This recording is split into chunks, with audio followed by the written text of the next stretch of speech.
Just to not even recap, but just where we left off was looking at the consciousness interactions with UFO phenomena. There's very subtle effects that are happening, and consciousness, given it's clearly an important aspect of UFO research, so it'd be futile to attempt to try and understand UFO phenomena without understanding at least the basics of consciousness. So let's have a go. It is thus with regard to the disease called sacred. It appears to me no wise more divine and no more sacred than other diseases, but it has a natural cause from which it originates like other affections. Men regard its nature and cause as divine from ignorance and wonder, because it is not at all like other diseases, and this notion of its divinity is kept up by their inability to comprehend it. This is a quote from Hippocrates, the Greek physician who's considered to be the father of Western medicine. And he shows that there's no misgivings that towards certain states of mind being rooted in the physical.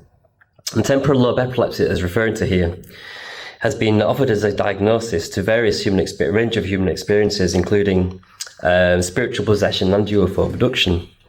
However, at what point have we proven that a diagnosis of a pathology, such as simple temporal lobe epilepsy, isn't a physical symptom with an external intelligent cause?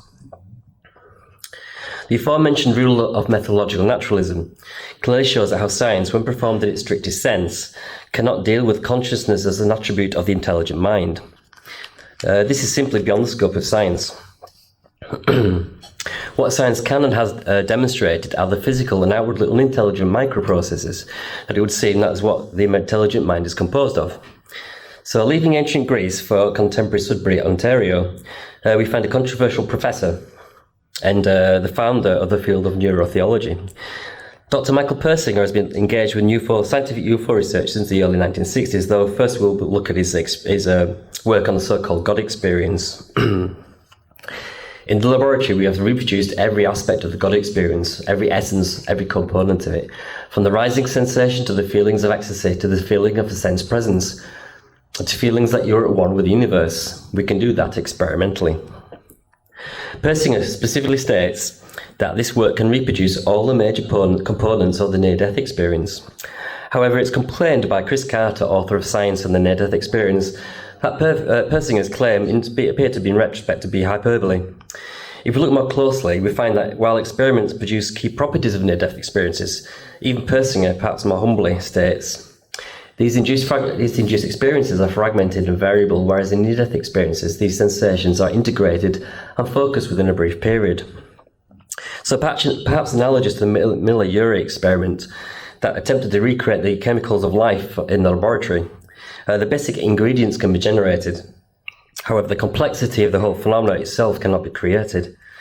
This does not negate the importance of this work, but perhaps simply relegates it to a set of mechanisms through which the phenomenon manifests, rather than being the source of the phenomena in its entirety. So what does this have to do with UFOs? In a 1983 paper entitled Expected Clinical Consequences of Close Proximity to UFO-Related Luminosities, Persinger considered the effect that a UFO would have on the human being. In it, the author states, as an observer approached the luminosity, or it approached the observer, the more intense current induction from the observer from the time-varying magnetic fields by the luminosity would begin to alter brain function. He suggests that the stimulation of the temporal lobe structures would modify consciousness, perceptual processing, and memory. At critical threshold values, depending on the characteristics of the induced current, electroconvulsive intensities could be achieved, where the observer would seizure and become unconscious. Perceptual experiences would be more vivid equivalents of the images generated by localized electrical seizures associated with temporal lobe epilepsy, or generated by direct surgical stimulation of temporal lobe structures. So the diagram on the left here shows the expected change in effects as the observer and as the distance between the observer and the luminosity changes. And we see that a large distance, only visual observation is produced. What we have is a large distance, got an odd ball of light, closer in physical properties and touch can be seen. That's an impression of the chest, physical symptoms are felt. But then as we get closer in, the brain becomes affected, and that right at the top says carbonization. It's obviously beyond death. I'm sure you'll appreciate we're getting some tough questions here. However, looking at this through the lens of science allows us not to trouble ourselves with the intelligent cause being behind the phenomenon. The rule of methodological naturalism comes to our aid. Yeah, so here we can see the correlation with Persinger's chart and Jacques Vallée's UFO classification system that we saw previously. In Vallée's chart, moving from left to right, we have the close encounter of a UFO luminosity.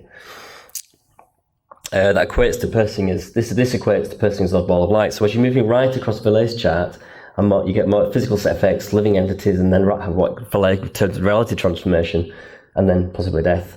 As you're actually going up Persinger's chart. Could magnetic field-induced impairment of brain function account for the altered states of consciousness and memory loss in close encounters? Could it account for the eerie feelings that people sometimes report? Are the living entities witnessed solely due to induced field effects on the brain, perhaps as a simple function of magnetic field strength? Dr. Kenneth Ring was a professor of psychology who'd been studying near-death experiences for several years when one day he received a pre-publication copy of Communion, the book by Willis Stryber, from the publisher. He'd not been interested in UFOs, but Ring soon became intrigued after realising there were some close similarities between the UFO experience and the near-death experiences that he'd been studying in his patients. He undertook a clinical study with abductees that led to his 1992 book, The Omega Project, Near-Death Experiences, UFO Encounters and the Mind at Large, and in it Ring argues that the two types of experiences are related due to the shared characteristics between the two groups. He goes on to argue that both near-death experiences and UFO experience, specifically the abduction scenario, are possibly two variants of a more fundamental phenomenon. The similarities include the role that environmental crises play within the experience, and also the life-changing qualities that this experience brings about. Ring argued that the UFO experience and the near-death experience are moving the human species towards another level of consciousness. A Lancashire family's encounter with the UFO shows us an often overlooked aspect to the UFO experience. Rachel Devereux, her mother Anne, and Rachel's two sons had been travelling home by car, having left the A65 near Ingleton, North Yorkshire. They were nearing the town of Bentham when a bright light suddenly appeared before them. The light they described as compelling and soothing, and that it washed over them, inducing feelings of love. All the family members said they wished to go away with it, and after the experience, they all felt an intense feeling of great loss. Also, they realised that the car journey that should have taken only 20 minutes had taken an hour and 20 minutes.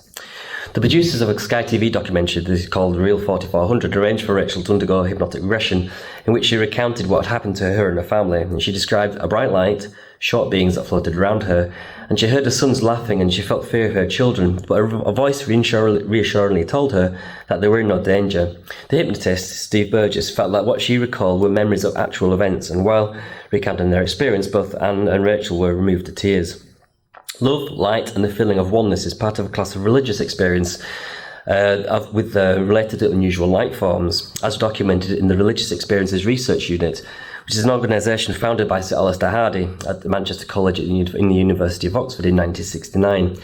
It's now based at the University of Wales Trinity, St David in Lampeter, and the archive contains about 6,000 accounts of religious experiences, of which about 400 involve light. In these experiences, light manifests sometimes internally from within and sometimes externally, appearing on the landscape. And these are reported in a book called Spiritual Encounters with the Unusual Light Phenomena, Light Forms by Dr. Mark Fox. In one example case, a bereaved husband reported to the unit that 25 days following the death of his wife, he twice heard a male voice followed by the voice of his wife saying to take me to see him now. Just over a month later, in February of 1964, the man experienced multiple lights in his home.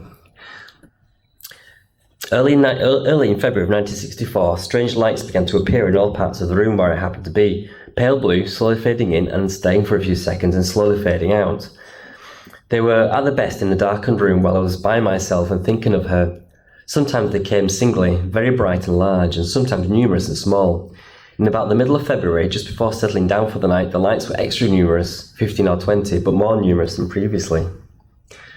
While contemplating them and wondering as to their significance, a different light appeared, more like a flame of light, about as large as my hands, golden flame colour, high up in the room, approximately 10 feet away. This startled me and brought an exclamation to my lips. Unfortunately so, as the flame light immediately vanished and has never returned.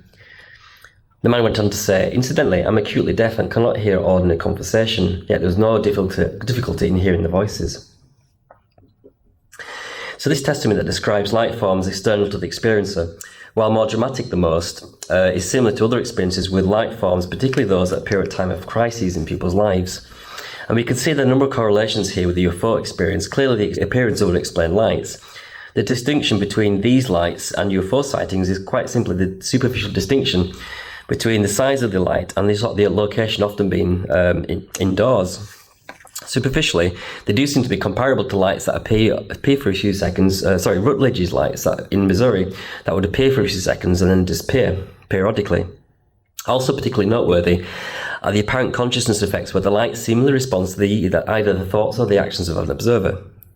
In this case, given that the man was acutely deaf, it may also be appropriate to consider other mechanisms for the rendering of voices consciously, such as stimulation through auditory processes or perhaps via temporal lobe effects.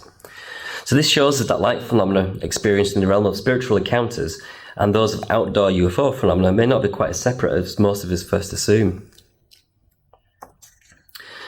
So with regards to the idea that religious experience began to include apparitions of flying saucers only after people began to conceive of spaceships, what the criticism is reaching at is the idea that we are reporting something that is formed by a preconceived notion. This is a process called constructivism. It's claimed that the experiences of light forms within the confines of the religious experience, at least, are in effect driven by experiences' prior expectation. It is often commented in the relevant literature that visions correspond to prior expectation, leading to the conclusion that somehow experience, cultural repertoires of beliefs and concepts and values somehow cause the experiences they have, shaping them to conform to these expectations. An example of this would be the inconsistent descriptions of visions of the Virgin Mary across cultures.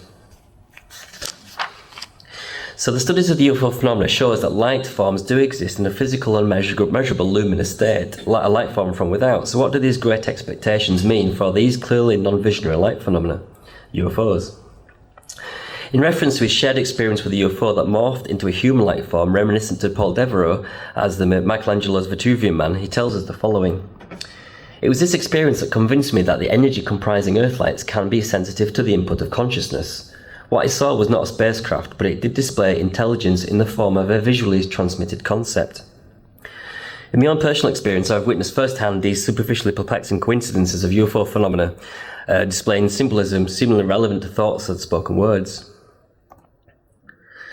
On a Skywatch with my friends David Griffin and Natasha, who I think have spoken here quite recently actually, among the dozen or so Earthlights UFOs we saw, there were 2 counts of UFOs changing behaviour in coincidence with their unspoken words.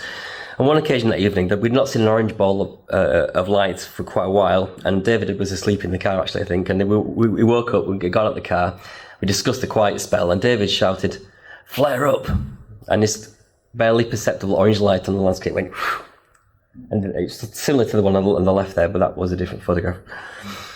And later on that evening, I think towards the end of the night, David was back again asleep in the car. It was bitterly cold, May night, and Natasha was at the camcorder filming the lights in the distance. We couldn't really see much, and so I suggested to Natasha that we just pack up and go, leave. And as I did so, within less than a second later, the 2 of the lights that we could see started to move together, become really bright. Another red one joined them, and this triangular formation, which was bright, just then disappeared off into the distance. Basically doing what I suggested that we do.